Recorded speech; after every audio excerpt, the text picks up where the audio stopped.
बिस्मिल्लाहिर्रहमानिर्रहीम नहमदुहु व नसल्ली अला रसूलिहिल करीम अम्मा बाद जज़ल्लाहु अन्ना मुहम्मदम मा हुवा अहलुहु सल्लल्लाहु अलैहि वसल्लम। मोहतरम व्यूअर्स, मैं अपने चैनल उम्मे उमर में आप सबका खैर मकदम करती हूँ। उम्मीद है कि आप सब खैर खैरियत से होंगे। पिछली जो सीरीज़ हमारी मसाइल की चलती आ रही है उसमें हमने कहा कि गुस्ल सबसे पहले इंसान के पाक होने के लिए गुस्ल की ज़रूरत है। तो इंसान गैरों और मुस्लिम्स में यही एक बड़ा डिफरेंस है कि हमको हर काम के लिए चंद अहकामात हैं, चंद सुन्नत के तरीक़े हैं, करके करेंगे तो सवाब मिलेगा। तो लेकिन उनके लिए कोई अहकामात या कोई रोक टोक नहीं है, क्योंकि ईमान शर्त है। ईमान के साथ साथ पाबंदियाँ भी शर्त हो ही जाती हैं।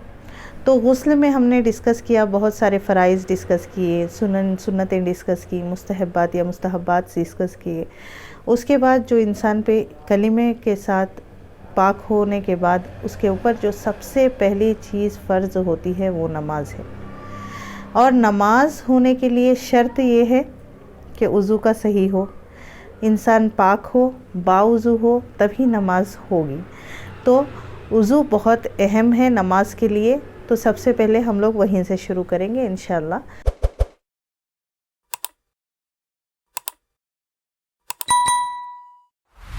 वज़ू के बारे में, तो वज़ू नमाज की कबूलियत के लिए शर्त है। वज़ू में जो फ़राइज़ हैं, सुनन हैं, वो डिस्कस करेंगे इंशाअल्लाह। इससे पहले भी मैंने बताया, फ़र्ज़ उस चीज़ को कहते हैं जिसके बग़ैर बिल्कुल कोई, जैसे कि गुस्ल के फ़राइज़ हैं तो फ़र्ज़ के बग़ैर गुस्ल होता ही नहीं है। इसी तरह वज़ू के भी चंद फ़राइज़ हैं, इनके बग़ैर वज़ू होता ही नहीं है। तो आज की वीडियो में हम डिस्कस करेंगे वज़ू के फ़राइज़ क्या क्या हैं। अगर ये मिनिमम वज़ू के 4 फ़राइज़ हैं, अगर ये 4 फ़राइज़ में कहीं भी कमी कोताही रह गई तो वज़ू होगा ही नहीं, आपको दोबारा करना पड़ेगा। तो ये 4 चीज़ें क्या क्या हैं? सबसे पहले वज़ू के फ़राइज़ में से सबसे पहला फ़र्ज़ आता है चेहरे का धुलना। चेहरे का कितना धुलना फ़र्ज़ है ना। कभी आपने बच्चों को देखा होगा, चुल्लू में पानी लेते हैं और चेहरे पे ऐसा डाल के ख़त्म कर लेते हैं। लेकिन वज़ू में जो चेहरा हम लोग कहते हैं वो कितना धुलना फ़र्ज़ है?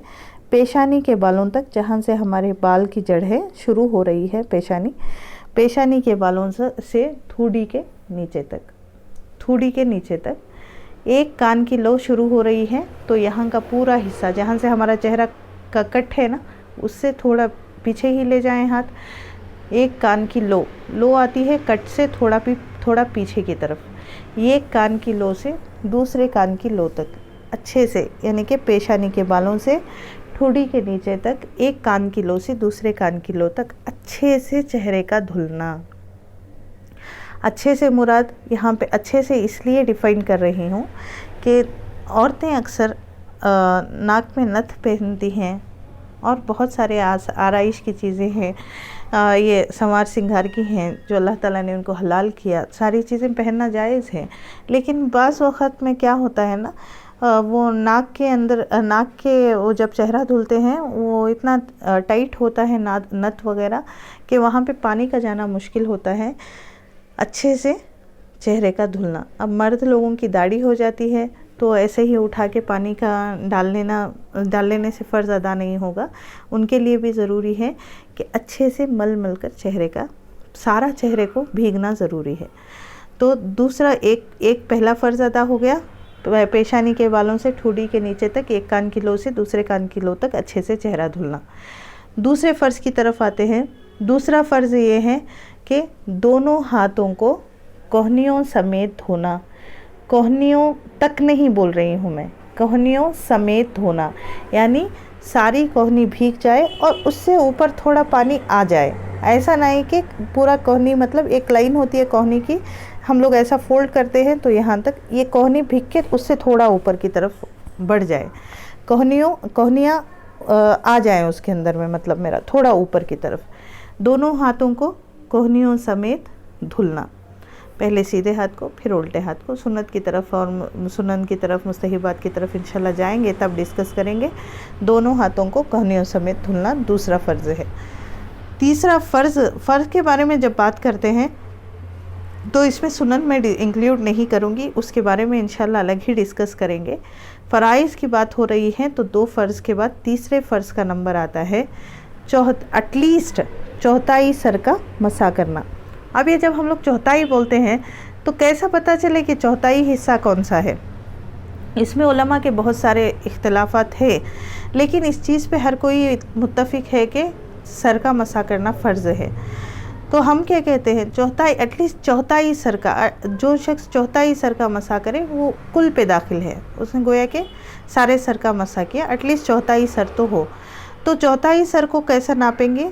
अब हमारा ये हिस्सा हाथ है, हाथ को ऐसा आप कहाँ से शुरू करें, बाल जहाँ से हमारे शुरू हो रहे हैं ना वहीं से रखें, पेशानी उसमें इंक्लूड नहीं होगी, पेशानी की तरफ से नापेंगे नहीं, बल्कि जहाँ से बाल शुरू हो रहे हैं वहाँ से रखें।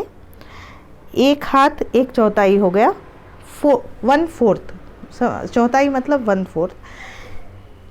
1 2 3 और 4 पे सर ख़त्म हो जाता है। तो ये 4 पार्ट्स में से पहला जो पार्ट है हमारा, ये एटलीस्ट इतना तो सर का मसा करना फ़र्ज़ है। ये सबसे आसान तरीका है। सब अपने सर को नाप के देखें, आपको अपनी सर के चौथाई हिस्से का इंशाल्लाह नाप मिल जाएगा। तो चौथा फ़र्ज़ क्या है? दोनों पाँवों को टुखनों समेत धुलना। टुखने कहते हैं, कांप जिसको कहते हैं, हमारे पैर की उभरी हुई हड्डी जो पैर में रहता है, फूट्स जहाँ पे हमारे ख़त्म होते हैं ऊपर की तरफ थोड़ी साइड में जो उभरी हुई हड्डी है, टुखने जिसको हम लोग बोलते हैं, टुखनों समेत धुलना, यानी टुखने भीगने चाहिए और टुखनों समेत दोनों पाँवों को धुलना। ये 4 वज़ू के फ़राइज़ हैं। अगर इनमें कमी रह गई तो हमारा वज़ू नहीं होगा, तो इस चीज़ का ध्यान रखें। तो ये वज़ू के 4 फ़राइज़ हैं, अगर इनमें कुछ भी कमी कोताही हुई तो हमारा वज़ू ही नहीं, और जिसका वज़ू नहीं उसकी नमाज नहीं। तो नमाज होने के लिए शर्त है कि वज़ू का सही करना। इंशाल्लाह अल्लाह की ज़ात से उम्मीद है कि आपको मेरा समझाना समझ में आया होगा, और अल्लाह तबारक तआला हमारी ज़बान में तासीर दे और आपको समझने वालों को भी समझने की तौफ़ीक दे। और इसी उम्मीद के साथ मैं वीडियो एंड कर रही हूँ कि आप सदक़ा जारिया की नीयत से ज़्यादा लोगों तक पहुँचाएँ, ताकि दीन का इल्म आम हो लोगों में कि क्या फ़राइज़ हैं, क्या सुनन है। एटलीस्ट देखिए, अभी लोग शर्माते हुए आधी चीज़ें पूछते ही नहीं कि लोग क्या कहेंगे।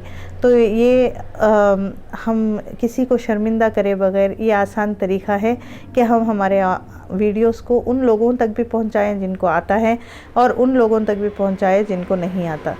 अस्सलामु अलैकुम व रहमतुल्लाहि व बरकातुहू। व आखिरु दावाना अनिल हम्दुलिल्लाहि रब्बिल आलमीन।